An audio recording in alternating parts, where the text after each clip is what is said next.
You wanted the best.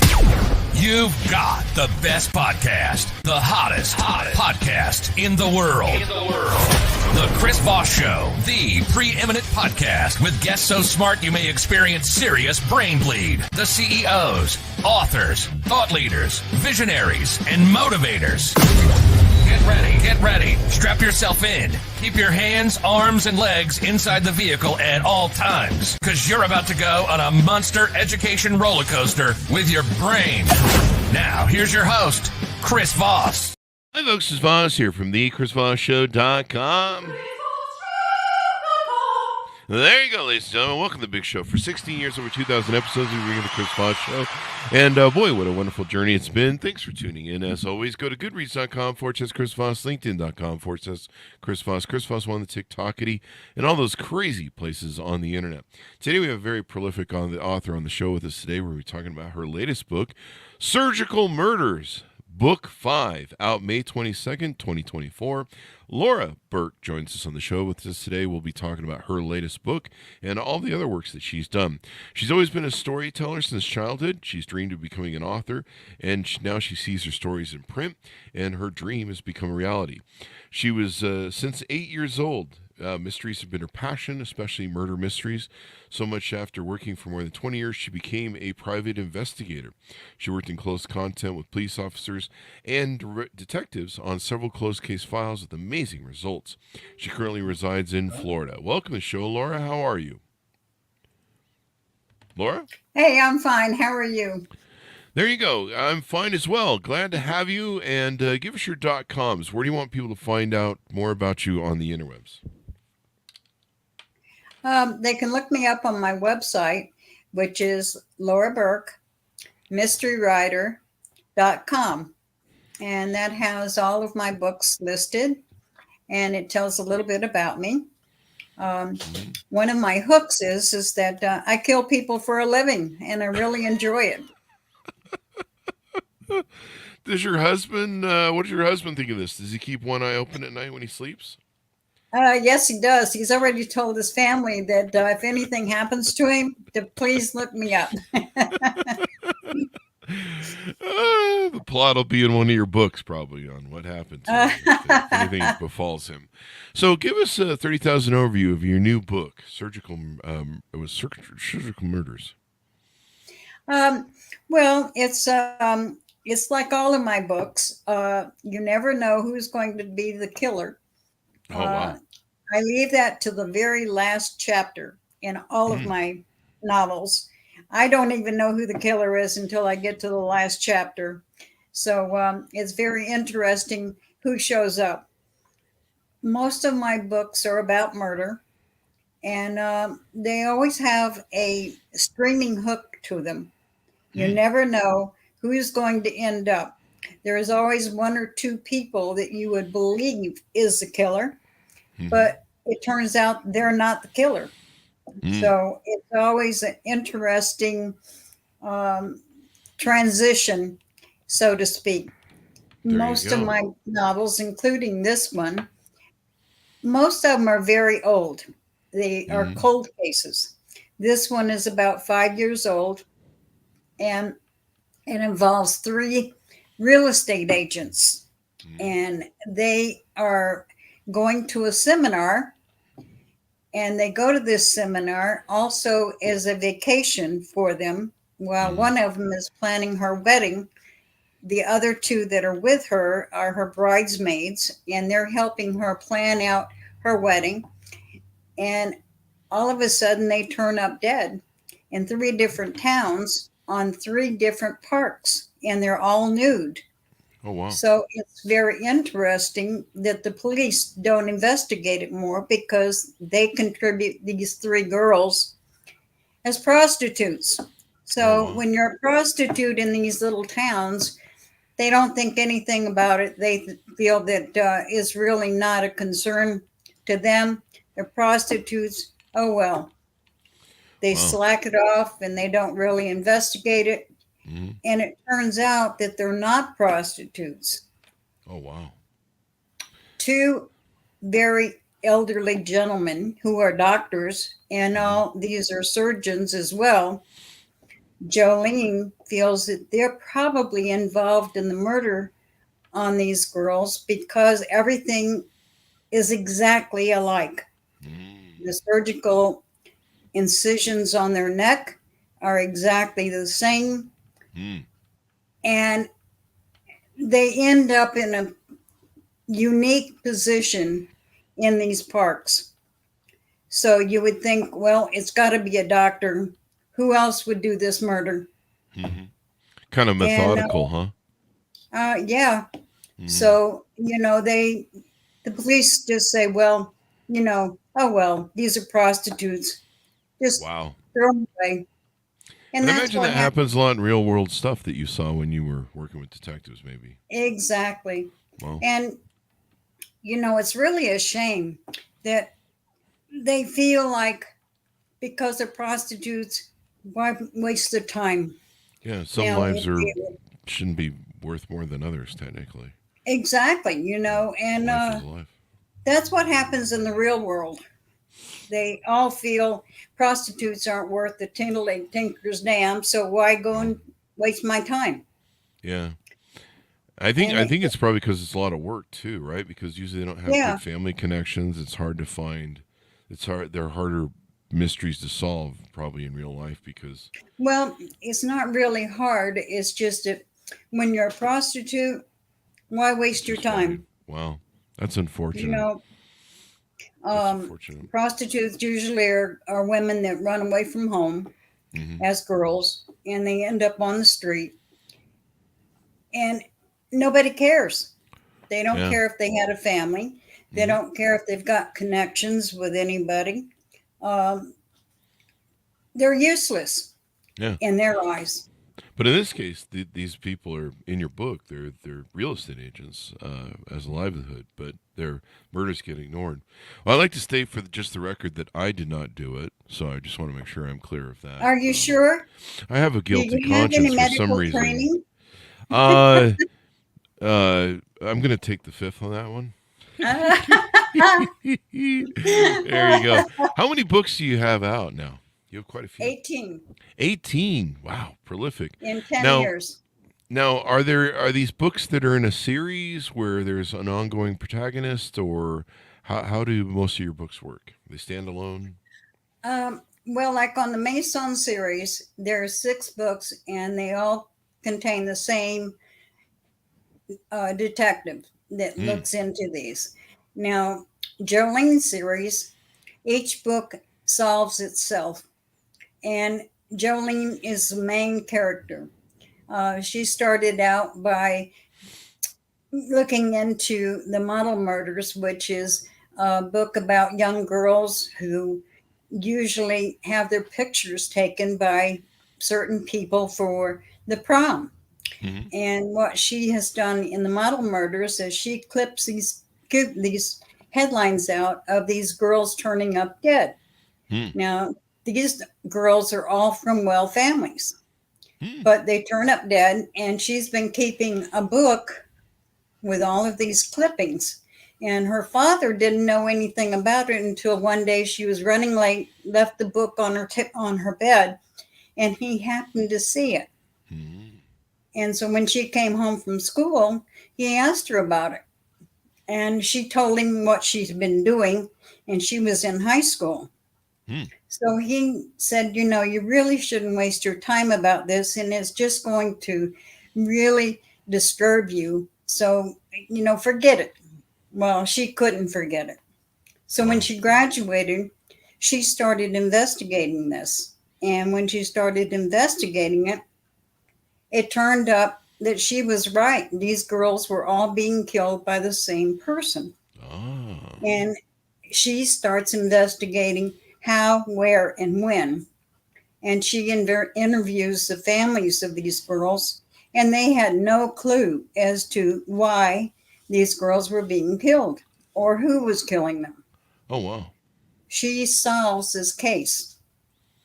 And it turns out that the killer has killed something like 25, 30 girls. Holy crap. And nobody has any clue as to why, where, or when. Wow.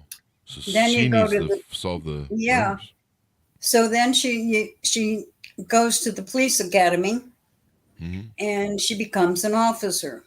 Mm-hmm. Well, that didn't solve her taste. She wanted more. Uh-huh. So she started looking into cold cases and she left the police force. Mm. So when she leaves the police force, there was a bunch of toy stores that their owners were being killed. And these are like 10 years along. Wow. She finds out who the killer is. Mm-hmm. And then it's solved. The next one is the duffel bag murders. And these are all incidents where the killer has killed these guys, put them in a duffel bag, and buried them. Mm-hmm. He or she buries them in a field or abandoned house. And these are like 10, 15 years along. And she looks into it and she solves that case. Oh, wow. So the next one is a boy in the box. The boy That in the one's around box. 10 years along too. Mm-hmm. And she solves that case. So now she's working with the FBI because they have something like, I haven't checked lately, but they have something like 10 to 20,000 cold cases on file that have never been solved. Wow.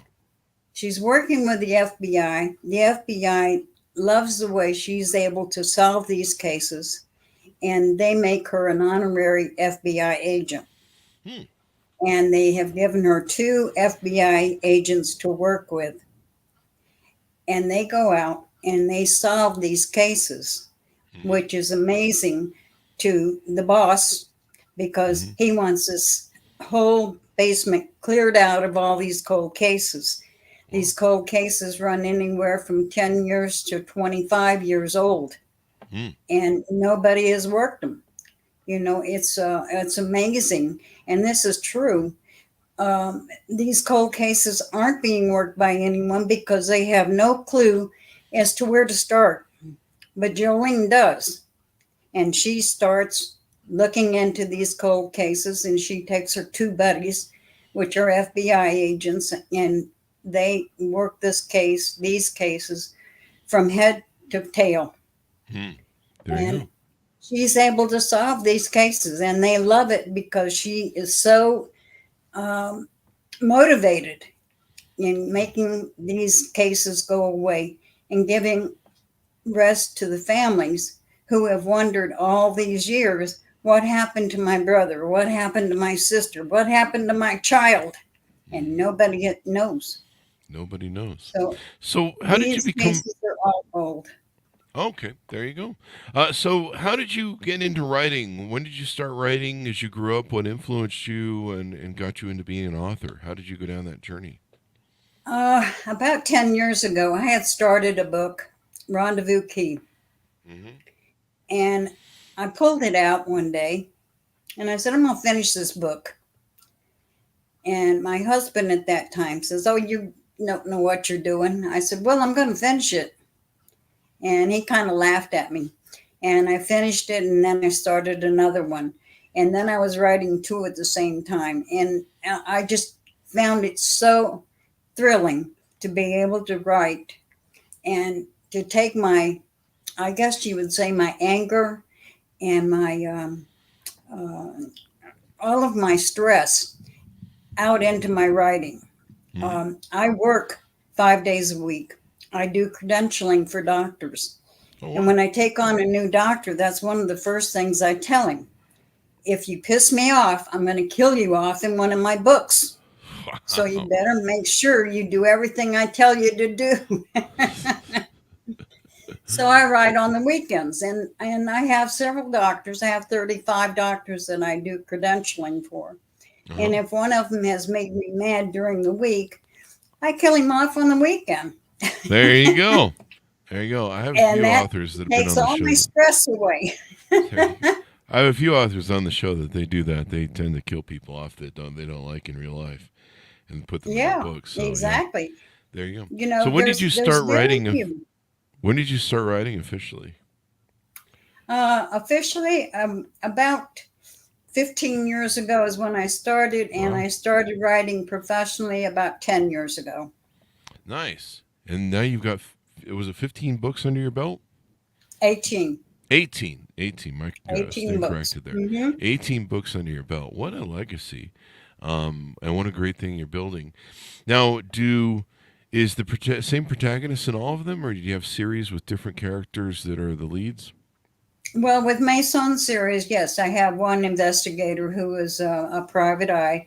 And then on Jolene series, she's the main character, and she's a female.